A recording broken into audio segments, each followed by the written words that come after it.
मध्य प्रदेश कांग्रेस की जबलपुर जय हिंद सभा में उपस्थित नेताओं ने केंद्र और राज्य सरकार पर जमकर सियासी निशाना साधा। पूर्व सीएम दिग्विजय सिंह ने कहा कि जिसका आजादी की लड़ाई में कोई योगदान नहीं, जिसने ब्रिटिश हुकूमत की गुलामी की, आज वही लोग कह रहे हैं कि भारतीय सेना नरेंद्र मोदी के चरणों में समर्पित है। एक रहेंगे तभी सुरक्षित रहेंगे। बीजेपी नफरत फैलाने की राजनीति करती है। शहादत के कफन पर राजनीति करने वाले देशद्रोही नहीं हो सकते। साथियों, जब हम सेना की सीमा पर सम्मान की बात करते हैं तो नरेंद्र मोदी जी ने भी सेना को सैल्यूट कर उसकी शहादत की रोज भाषण देते हैं। जब नरेंद्र मोदी जी ने देश की सीमा पर शहादत देते हुए सैनिकों का युद्ध चल रहा था, जब समर्थन मांगा देश से, पूरा देश एकजुट हुआ, एक साथ हुआ और नरेंद्र मोदी जी और सरकार के साथ खड़ा हुआ। राहुल गांधी जी ने भी ऐसे ही वक्तव्य दिए कि हम हर डिसीजन में सरकार के साथ है। पर हुआ क्या? आखिर देश के प्रधानमंत्री ने बिहार में पहला भाषण दिया और कहा कि ऐसी अकल्पनीय सजा देंगे कि कल्पना भी नहीं की होगी। पूरा युद्ध हुआ 14 दिन का।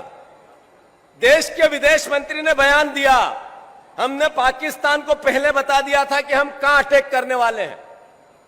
देश साथ हुआ था नरेंद्र मोदी के इसलिए कि हम तो पाकिस्तान ने जो कब्जा कर रखा है कश्मीर को, उसको लेंगे।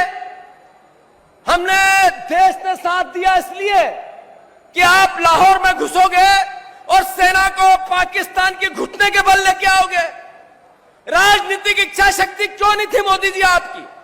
सेना के पराक्रम में कोई कमी नहीं थी, पर राजनीतिक इच्छा शक्ति बिल्कुल क्षीण थी, समाप्त थी। अन्यथा आज जब हम भाषण दे रहे होते, पाकिस्तान से कश्मीर का हिस्सा भारत में मिला हुआ होता अगर इंदिरा जी प्रधानमंत्री होती तो। पहले हमने करके दिखाया है, वो भी 14 दिन का युद्ध था।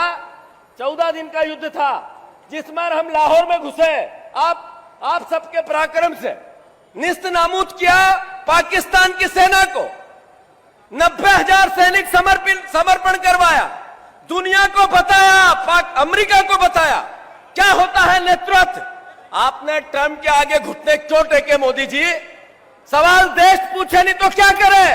देशभक्त नागरिक नहीं पूछा तो क्या करे?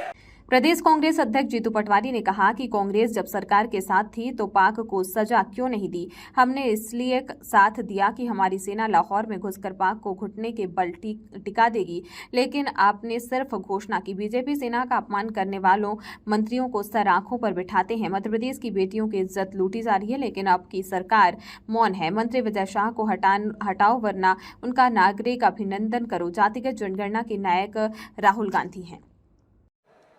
महात्मा गांधी के नेतृत्व से लेकर लाखों करोड़ों लोगों ने इस देश के लिए संघर्ष किया, बलिदान दिया, और वो सब लोग सेना के प्रति नतमस्तक है, सम्मानित करते हैं। और एक दूसरा वर्ग है वो विचारधारा जिसका कि कोई भी आजादी की लड़ाई में योगदान नहीं रहा, जिसने आजादी की लड़ाई में भाग लेने के लिए लोगों को मना किया और आजादी की लड़ाई में ब्रिटिश हुकूमत के साथ रहे, गुलामी की। आज वो लोग जो हैं भारतीय सेना के प्रति ये कहते हैं कि भारत की सेना नरेंद्र मोदी के चरणों में है। अब आप बताइए, आप किस विचारधारा के साथ हैं? हम वो विचारधारा के साथ हैं जो सेना का सम्मान करते हैं। ये जितने लोग बैठे हैं और मंच पर जनरल श्रीवास्तव जी हैं, ऐसे अनेक लोग हैं और यहां से अनेक लोगों ने शहादत दी है। हम उनका सम्मान करते हैं।